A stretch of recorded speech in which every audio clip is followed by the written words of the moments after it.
There was a poor man who wanted some money, and somehow he had heard that if he could get hold of a ghost, he might command him to bring money or anything else he liked. So he was very anxious to get hold of a ghost. He went about searching for a man who could give him a ghost, and at last he found a sage with great powers and besought his help. The sage asked him what he would do with a ghost. "I want a ghost to work for me. Teach me how to get hold of one, sir." "I desire it very much," replied the man. But the sage said, "Don't disturb yourself, go home." The next day the man went again to the sage and began to weep and pray, "Give me a ghost, I must have a ghost, sir, to help me." At last the sage was disgusted and said, "Take this charm, repeat this magic word, and a ghost will come, and whatever you say to him, he will do. But beware, they are terrible beings and must be kept continually busy. If you fail to give him work, he will take your life." The man replied, "That is easy. I can give him work for all his life." Then he went to a forest, and after a long repetition of the magic word, a huge ghost appeared before him and said, "I am a ghost. I have been conquered by your magic. But you must keep me constantly employed. The moment you fail to give me work, I will kill you." The man said, "Build me a palace." And the ghost said, "It is done. The palace is built." "Bring me money," said the man. "Here is your money," said the ghost. "Cut this forest down and build a city in its place." "That is done," said the ghost. "Anything more?" Now the man began to be frightened and thought he could give him nothing more to do. He did everything in a trice. The ghost said, "Give me something to do or I will eat you up." The poor man could find no further occupation for him and was frightened. So he ran and at last reached the sage and said, "Oh, sir, protect my life." The sage asked him what the matter was, and the man replied, "I have nothing to give the ghost to do. Everything I tell him to do, he does in a moment, and he threatens to eat me up if I do not give him work." Just then the ghost arrived, saying, "I'll eat you up." And he would have swallowed the man. The man began to shake and begged the sage to save his life. The sage said, "I will find you a way out. Look at that dog with a curly tail. Draw your sword quickly and cut the tail off and give it to the ghost to straighten out." The man cut off the dog's tail and gave it to the ghost, saying, "Straighten that out for me." The ghost took it and slowly and carefully straightened it out. But as soon as he let it go, it instantly curled up again. Once more he laboriously straightened it out, only to find it again curled up as soon as he attempted to let go of it. Again he patiently straightened it out, but as soon as he let it go, it curled up again. So he went on for days and days until he was exhausted and said, "I was never in such trouble before in my life. I am an old veteran ghost, but never before was I in such trouble. I will make a compromise with you," he said to the man. "You let me off and I will let you keep all I have given you and will promise not to harm you." The man was much pleased and accepted the offer gladly. This world is like a dog's curly tail, and people have been striving to straighten it out for hundreds of years. But when they let it go, it has curled up again. How could it be otherwise? One must first know how to work without attachment. Then one will not be a fanatic. When we know that this world is like a dog's curly tail and will never get straightened, we shall not become fanatics. If there were no fanaticism in the world, it would make much more progress than it does now. It is a mistake to think that fanaticism can make for the progress of mankind. On the contrary, it is a retarding element, creating hatred and anger and causing people to fight each other and making them unsympathetic. We think that whatever we do or possess is the best in the world, and what we do not do or possess is of no value. So always remember the instance of the curly tail of the dog whenever you have a tendency to become a fanatic. You need not worry or make yourself sleepless about the world. It will go on without you. When you have avoided fanaticism, then alone will you work well. It is the level-headed man, the calm man, of good judgment and cool nerves, of great sympathy and love, who does good work and so does good to himself. The fanatic is foolish and has no sympathy. He can never straighten the world nor himself become pure and perfect. To recapitulate the chief points in today's lecture, first, we have to bear in mind that we are all debtors to the world, and the world does not owe us anything. It is a great privilege for all of us to be allowed to do anything for the world. In helping the world, we really help ourselves. The second point is that there is a God in this universe. It is not true that this universe is drifting and stands in need of help from you and me. God is ever-present, the reign. He is undying and eternally active and infinitely watchful. When the whole universe sleeps, he sleeps not. He is working incessantly. All the changes and manifestations of the world are his. Thirdly, we ought not to hate anyone. This world will always continue to be a mixture of good and evil. Our duty is to sympathize with the weak and to love even the wrongdoer. The world is a grand moral gymnasium, wherein we have all to take exercise so as to become stronger and stronger spiritually. Fourthly, we ought not to be fanatics of any kind, because fanaticism is opposed to love. You hear fanatics glibly saying, "I do not hate the sinner, I hate the sin." But I am prepared to go any distance to see the face of that man who can really make a distinction between the sin and the sinner. It is easy to say so.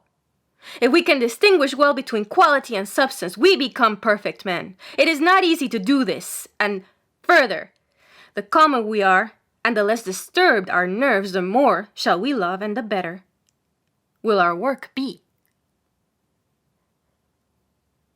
Just as every action that emanates from us comes back to us as reaction, even so our actions may act on other people and theirs on us. Perhaps all of you have observed it as a fact that when persons do evil actions, they become more and more evil. And when they begin to do good, they become stronger and stronger and learn to do good at all times.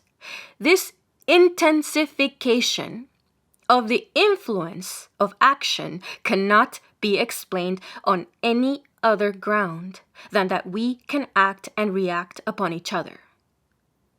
To take an illustration from physical science, when I am doing a certain action, my mind may be said to be in a certain state of vibration. All minds which are in similar circumstances will have the tendency to be affected by my mind. If there are different musical instruments tuned alike in one room, all of you may have noticed that when one is struck, the others have the tendency to vibrate so as to give the same note. So all minds have the same tension, so to say, will be equally affected by the same thought.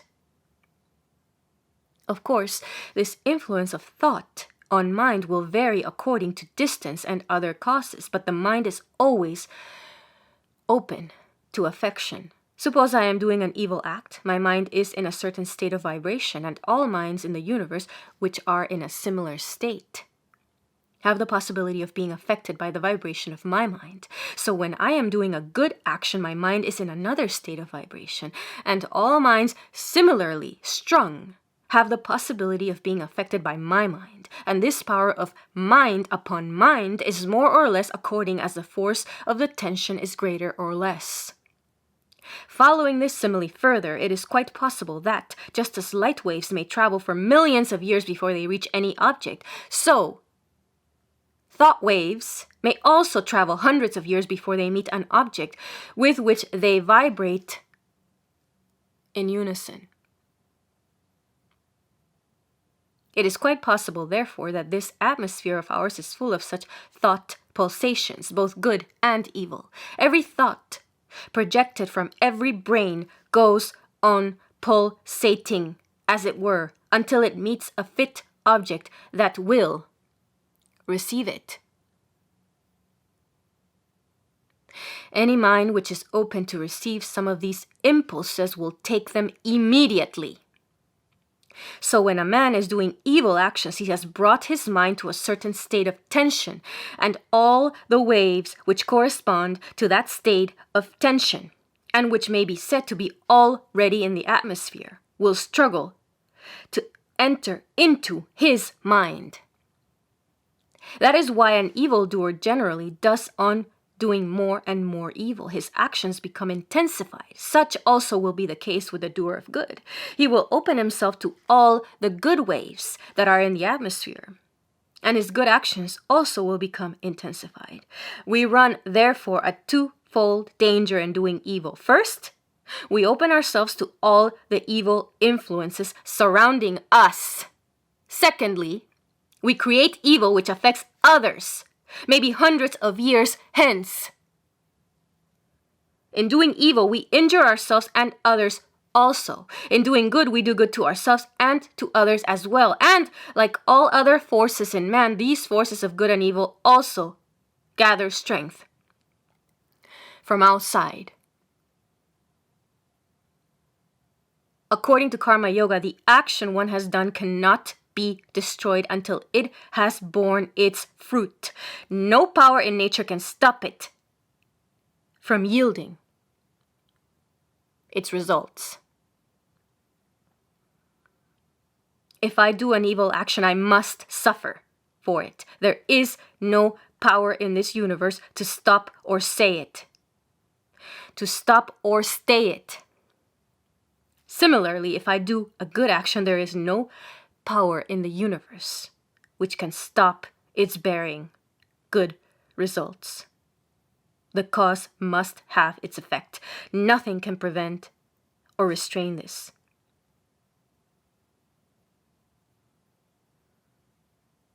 Now comes a very fine and serious question about Karma Yoga, namely that these actions of ours, both good and evil, are intimately connected with each other. We cannot put a line of demarcation and say, this action is entirely good and this entirely evil. There is no action which does not bear good and evil fruits at the same time. To take the nearest example, I am talking to you, and some of you perhaps think I am doing good, and at the same time I am perhaps killing thousands of microbes in the atmosphere. I am thus doing evil to something else. When it is very near to us and affects those we know, we say that it is very good action. If it affects them in a good manner. For instance, you may call my speaking to you very good. But the microbes will not. The microbes you do not see, but yourselves you do see. The way in which my talk affects you is obvious to you, but how it affects the microbes is not so obvious. And so, if we analyze our evil actions also, we may find that some good possibly results from them somewhere. He who in good action sees that there is something evil in it, and in the midst of evil sees that there is something good in it somewhere, has known the secret of work. But what follows from it? That, howsoever we may try, there cannot be any action which is perfectly pure, or any which is perfectly impure, taking purity and impurity in the sense of injury and non-injury. We cannot breathe or live without injuring others, and every bit of food we eat is taken away from another's mouth. Our very lives are crowding out other lives. It may be men, or animals, or microbes, but some one or other of these we have to crowd out. That being the case, it naturally follows that perfection can never be attained by work. We may work through all eternity, but there will be no way out of this intricate maze. You may work on and on and on. There will be no end to this inevitable association of good and evil in the results of work. The second point to consider is, what is the end of work? We find the vast majority of people in every country believing that there will be a time when this world will become perfect, when there will be no disease, no death, nor unhappiness, nor wickedness.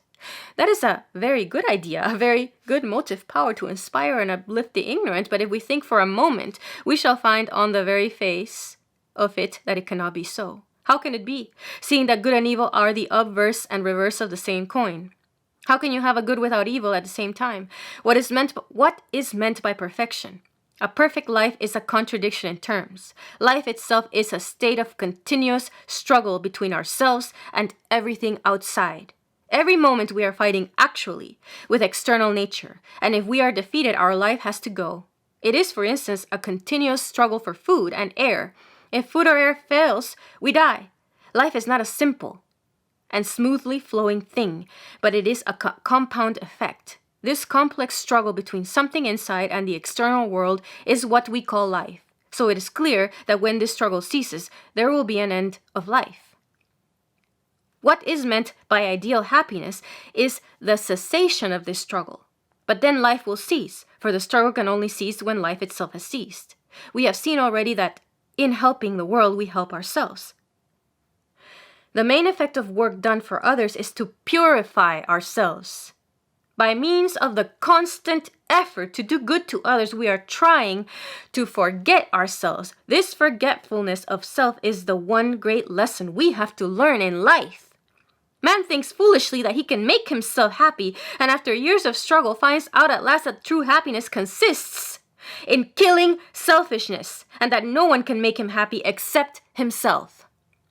Every act of charity, every thought of sympathy, every action of help, every good deed is taking so much of self-importance away from our little selves and making us think of ourselves as the lowest and the least.